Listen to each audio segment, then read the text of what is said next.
กรรมการเป่าเวทเริ่มเกมการแข่งขันเป็น WAG ได้เคลียร์บอลก่อนไปที่กล้วยออกขวาไปจะให้ฟรีกลับคืนมาอาที่พลิกไปที่ขวาทางแดนกลางอนุสักหลอกจังหวะหนึ่งบอลจะที่โทนมาเล็ก2โทนแนมเห็นมูแล้วจะให้ยังบ่ให้นะมาที่อนุสักแต่งเข้าซ้ายอนุสักยิงหูที่เสียผู้สาประตูได้เป็นบอลเตะมุมเนาะผู้สาประตูปัดออกหลังไป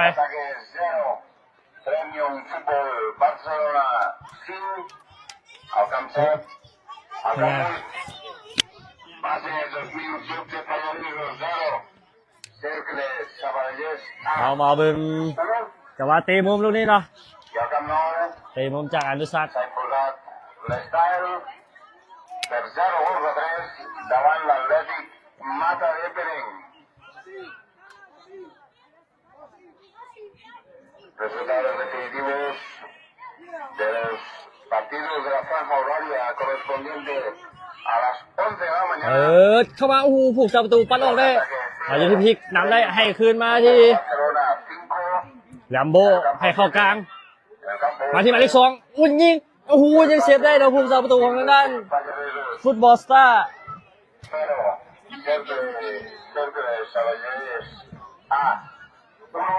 โทนนะตัดสินใจยิงเองแต่ยังติดเชฟผูกสาประตูของทางด้านฟุตบอลสตาร์เป็นบอลเยอะของฟุตบอลสตาร์ไปยาวขึ้นไปซาลาเบอร์ซี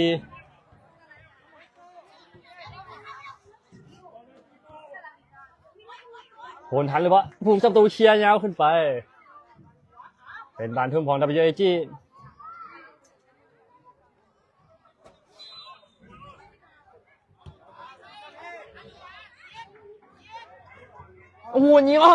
เป็นการสกัดเข้าโกนตัวเองนะจากการพันเข้ามาของหมายเลข2โทน WAG ขึ้นนำฟุตบอลสตาร์ไป1-0จากการพันเข้ามาทางหน้าประตูและสกัดเข้าโกนตัวเองของทางด้านฟุตบอลสตาร์1-0 WAG ขึ้นนำฟุตบอลสตาร์ไป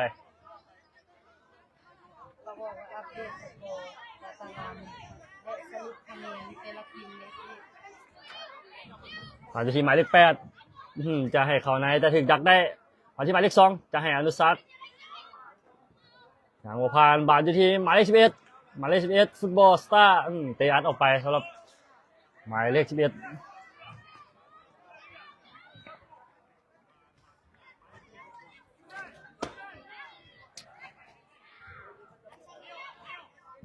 ะยาวขึ้นมาถึงอนุสัก1-1กับผู้สาประตูยังได้อยู่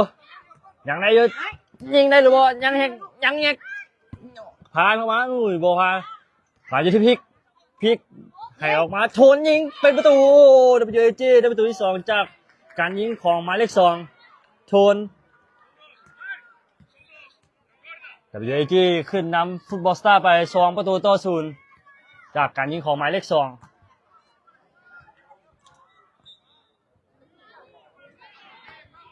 อยู่ที่หมายเลข8ฟุตบอลสตาร์เนี่ยเมืองโมแล้วโยนไปเปิดบดีเนาะอยู่ที่โทนไปขึ้นมาหน้าบาที่อนุสักดีดไปจังหวะหนึ่งบาที่พลิกยิงเองดูนี่เป็นประตูWAG ได้ประตูที่3จากการยิงของหมายเลข8พลิก WAG ขึ้นนำฟุตบอลสตาร์ไป3-0บัต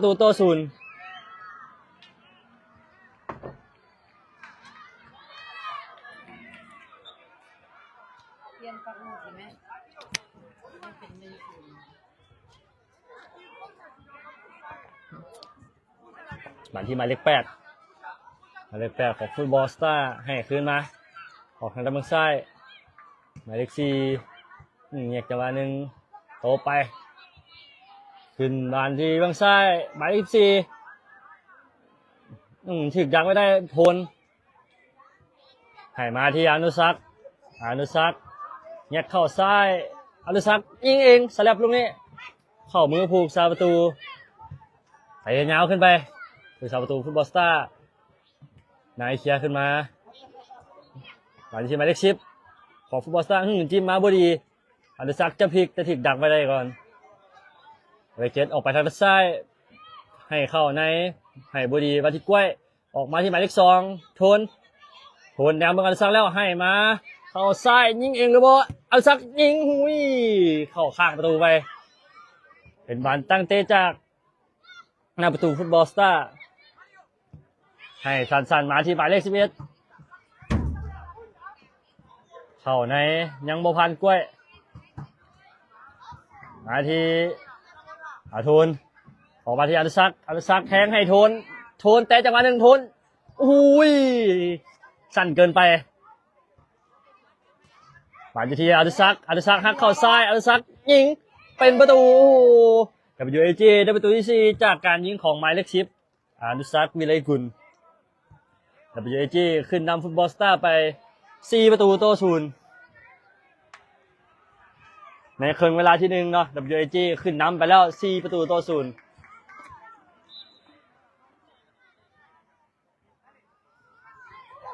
หลังที่หมายเลข8ให้ออกไปทางด้านซ้ายให้เข้าในหมายเลข10หูถือเพลินดักแต่ยังได้อยู่เปิดยาวขึ้นมายังบุพันนายกล้วยเคลียร์มาบาดเดียวโทนชิกข้ามหัวมาที่อนุสักให้มาที่โทนพลิกจังหวะนึงกรรมการให้เป็นบาลล้ำหน้าเปิดยาวขึ้นไปให้บดีกล้วยเคลียร์ออกข้างมาเป็นบานทุ่มของด้านฟุตบอลสตาร์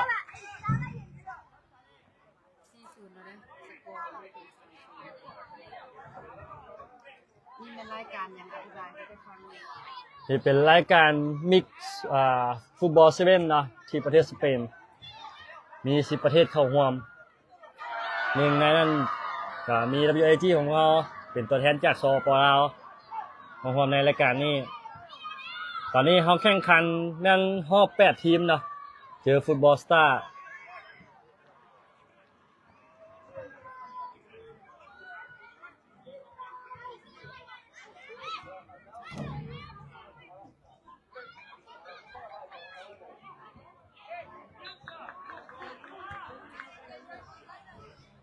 อยู่ที่อนุสักแต่ยาวทันบอลลูกดิอนุสักเข้าซ้ายยิงเองติดเชฟพุ่งประตูซ้ำด้วยขวายังติดบอก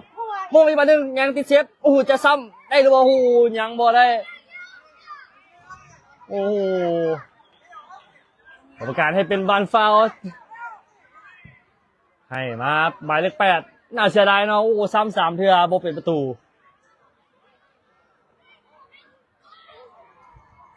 กรรมการให้เป็นบานได้เปรียบบานที่โทนอักซ้ายจะไปแต่ยังได้อยู่โทนยังได้อยู่โทนยิงเองหรือเปล่าโทนจะผ่านมาให้กับอนุสักเนาะแต่ยังถึงดักไม่ได้เป็นบานเตะมุมของ WAG ตอนนี้มีผู้เล่นของ WAG เขาเจ็บอยู่กลางสนามเนาะเป็นหมายเลข8ผิดสภาพอากาศได้จะองศาได้ Academy delante de la Academy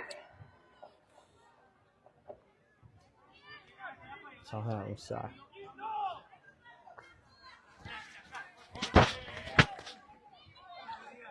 สภาพอากาศตอนนี้ก็ร้อนอบอ้าวนะร้อนหลายบ่ต่างจากแดดประเทศลาวเลย25 องศา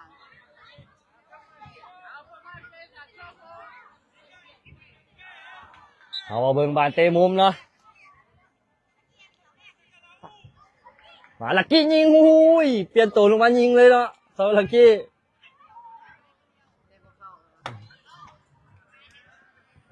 เปลี่ยนกับพลิกเนาะ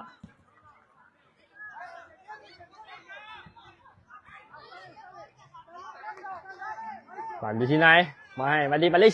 15ลักกี้ลากใส่ลักกี้จะให้ไอแห้งเกินไปแห้งเหลือล้นเนาะสำหรับหมายเลข15หมายเลข15เนาะอายุเพียงแต่9 ปียังดูดโป้มืออยู่สำหรับลักกี้มาที่โทนยังปั๊มได้เข้าขวายิงเองหรือเปล่าลูกนี่โทนสวยงามลูกนี่WAG ได้ประตูที่5จากการยิงของหมายเลข2โทน WAG ขึ้นนำฟุตบอลสตาร์ไป5-0จากการยิงของหมายเลข2อาทูน ครับจะเริ่มบ่มีแฮงแล้ว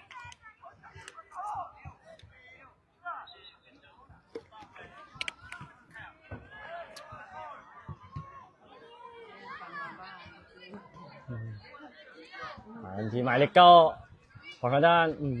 ถึกดักไว้ได้บาดออกมาที่ลักกี้ให้ขึ้นหลังไปอนุสักให้ขึ้นหลังไปนายให้เข้ากลางมาที่โทนออกไปฟี่ที่ขึ้นกล้วยมาที่นายให้เข้ากลางมาอนุสักดึงจังหวะหนึ่ง2คนเอาไปอยู่ให้ออกไปทางด้านขวาอนุสักมาได้ผู้เดียวเลยบ่ยังผ่านผู้เล่นของฟุตบอลสตาร์ได้หรือเปล่าล่ะให้มาที่ลักกี้จะไปเองแต่ถึงดักไม่ได้แต่ว่านำเก็บบาลมาได้เนาะลักกี้ให้ออกมาทันหรือเปล่าตรงนี้บอทันเนาะสำหรับหมายเลข13ทันว่า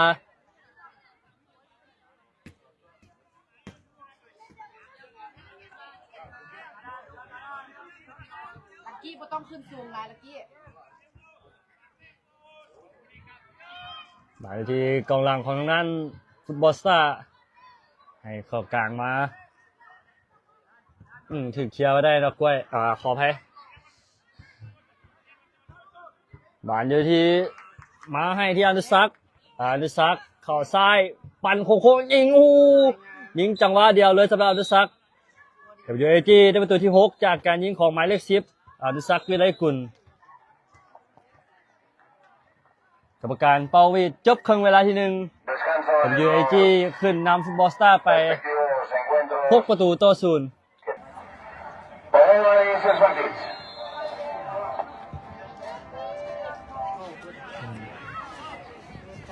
เข้ามาชมในครึ่งเวลาที่2กันต่อการวิทยานุสักให้เข้ากลางมาตอนที่นาย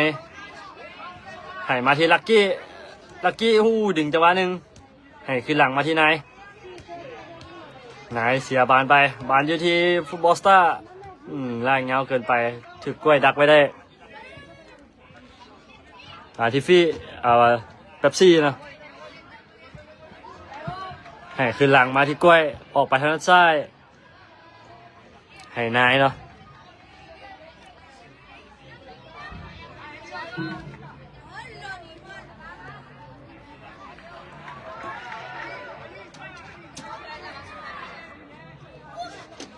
อันที่ลักกี้บางบานไว้ดียังให้คือหลังมาที่กล้วยมาเลข14กล้วยเนี่ยเมื่อมูแล้วจะให้ยังบ่ให้กลับคือหลังมาที่โทนแล่นทัวเดินเลยนะโทนนี่มาเลข2ปานอนุสักว่าจะหลอกจังหวะหนึ่งแต่ผู้ต่อสู้บ่ลงเนาะอันที่หมายเลข7จะให้ชื่อธันวาดักได้เปิดเงาขึ้นมาผู้สาประตูทางด้านฟุตบอลสตาร์จับบานบดีหมายเลข6นาย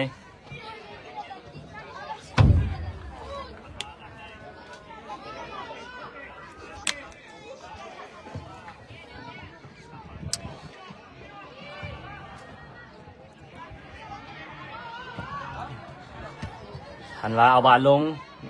บ่ได้เป็นดีนะสำหรับเข้าตีนอนุสักเงียงจังหวะหนึ่งยิงงามๆ WAG ได้ประตูที่7จากการยิงของหมายเลข10อนุสักวิไลกุล WAG ขึ้นนำฟุตบอลสตาร์ไป7-0เลี้ยวยิง3แล้วกันเลี้ยวยิง3แล้ว3ที่มันยิงออกมาทางด้านขวาบอลสตาร์ลากมาทางเดียนกลางให้ออกไปทางด้านซ้ายบอลเข้าใจกันเป็นบานยนของ WAG บานอยู่ที่นายทุ่มสั่นมาที่โทนเอาหมายเลข2ออกมาที่ด้านขวาหมายเลข13พันวาให้ออกมาที่อนุสักจะแต่ลบแต่ยังบ่ผ่านผู้เล่นของด้านฟุตบอลสตาร์แต่ยังนำ บานเก็บมาได้คืนกรรมการนะว่าล้มง่ายเกินไปบานอยู่ที่ฟุตบอลสตาร์กล้วยยังดักได้ให้ออกมาที่นายเอาบานลงได้สะดุดไอ้หนึ่งแต่ให้มาบดีบานอยู่ที่บานเล็กเก้าฟุตบอลสตาร์โยนมายังโบพันผู้ติดของ WAG บอลสตาร์เชียร์ยาวขึ้นมาโทนเชียร์จังหวะเดียวออกข้างไปเป็นบานทุ่มของฟุตบอลสตาร์ยังไม่ทันเวลาสำหรับน้องอนุสักดิ์แล้วรายการนี้แล้วอาจจะได้ไปโต ทีลักกี้โอ้โหบังบานได้ดีลักกี้นี่โอ้โหลากใส่แต่ยังโมพานผู้เล่นของฟุตบอลสปอร์ตบานทีหมายเลข3เอาจะลงจังหวะหนึ่งกล้วยดักได้กล้วยยิงเป็นประตูขออภัยเป็นกล้วยนะเป็นธันวา WAG ได้ประตูที่8จากการยิงของหมายเลข13ธันวา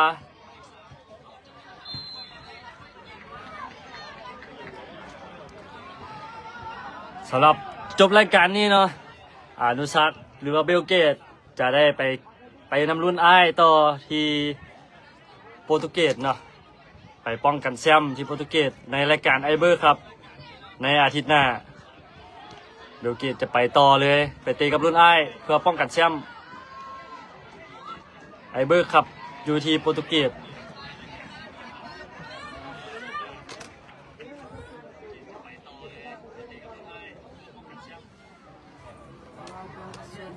กำลังจะเดินทางประเทศไทยเก็บตัว ในรุ่น13ปีเนาะ ติดตาม ฝากติดตามรุ่น13ปีเอาแน่เนาะที่กำลังจะเดินทางไปป้องกันแชมป์ที่ประเทศโปรตุเกสแล้วตอนนี้แมันกำลังเดินทางไปเก็บตัวที่สนามใจฟ้าอะคาเดมี่เนาะ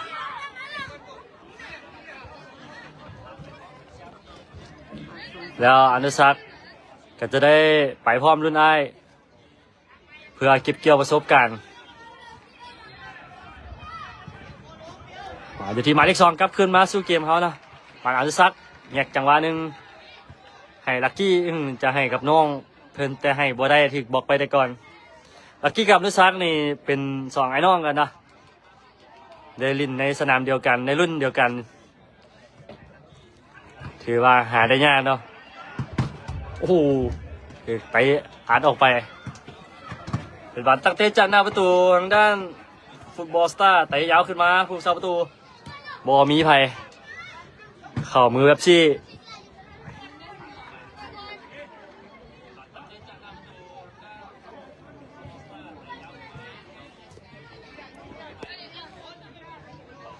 โถนแทงจะให้กับลักกี้บอพานผู้เล่นของฟุตบอลสตาร์ให้เขาในหวานอยู่ที่อนุสักดิ์ทางด้านซ้าย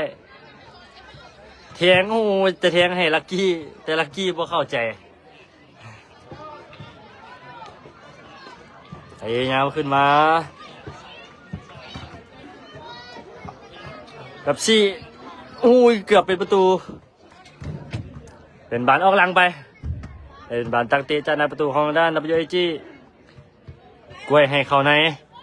อนุสักดิ์ลากใส่อนุสักดิ์ลากไปแล้วให้มาที่อนุรักษ์หรือว่าลักกี้เนาะอนุรักษ์แต่ยาวแต่หลบยิงเองเลยลูกนี้สั่งจังหวะแล้วยิงเองเนาะสำหรับลักกี้รุ่นสืบทอดจากอ้ายเนาะเอกราชแล้วก็อนุสักดิ์อนุรักษ์นะ3พี่น้อง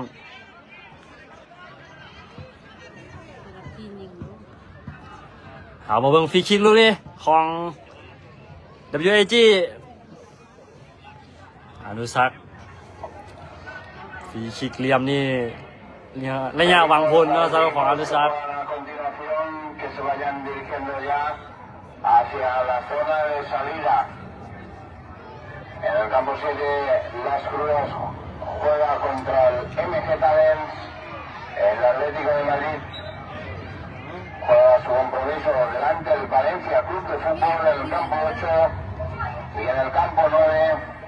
el Roots Fútbol Academy ขามขานออกไป juega su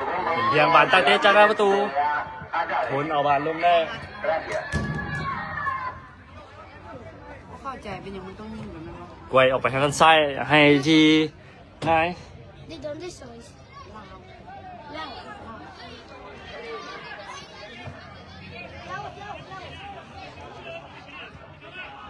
ว อยู่ที่กล้วยออกมาที่นายเอาที่โทนเอาคืนมาลิ้นสบายนะลิ้นง่ายแล้วเนาะสำหรับ WAG อนุสักหลอกจังหวะหนึ่งแต่ผู้ต่อสู้โบลงมาอยู่ที่หมายเลข3ไปต่อหมายเลข7โอ้ยทันมาซอยได้ทันลูกนี้ WAG เกือบถึกตีไข่แตกหรอนี่แต่ทันซ้อนได้ทันเป็นบานเตะมุมจากฟุตบอลสตาร์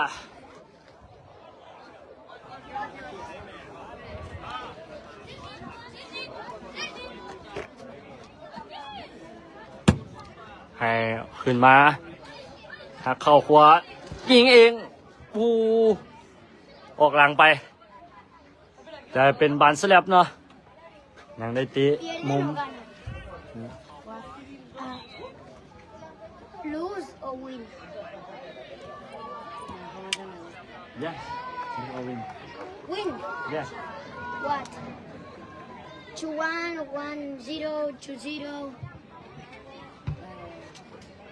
0 0-0, 0-0. On X clean 0 หามาสีเสื้อ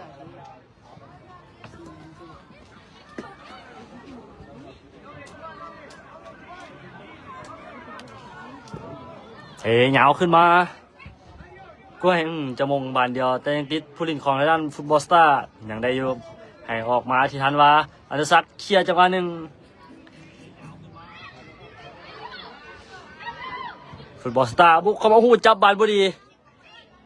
เข้ามือผู้สาประตูให้สั้นๆไปมันอยู่ที่กล้วยให้มาที่นายเนี่ยมึงไปแล้วโยนยาวขึ้นไปอนุสักทันบอลลูกนี้บอลทันเป็นบานออกหลังไปเป็นบานตั้งเตะจากหน้าประตูของด้านฟุตบอลสตาร์ บอกกับเจ้าในรอบอย่างอันที่รอบ8ละบอกเขาได้ทาย รอบนี้แมันเขาแข่งขันในรอบ8ทีมเนาะพบฟุตบอลสตาร์จากสเปนในนัดต่อไปจะเป็นรอบ4ทีมรอบ4ทีมแมนเขาจะไปแข่งขันอีก1สนามเนาะจะบ่เป็นสนามแห่งนี้กับรอบชิง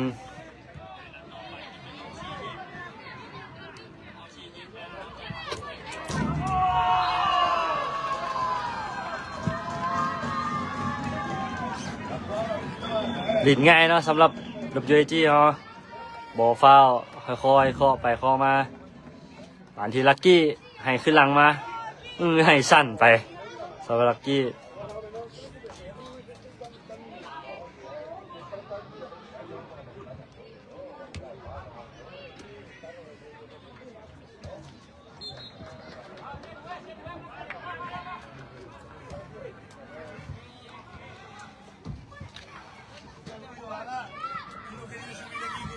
อาจจะทีผู้เล่นของฟุตบอลสตาร์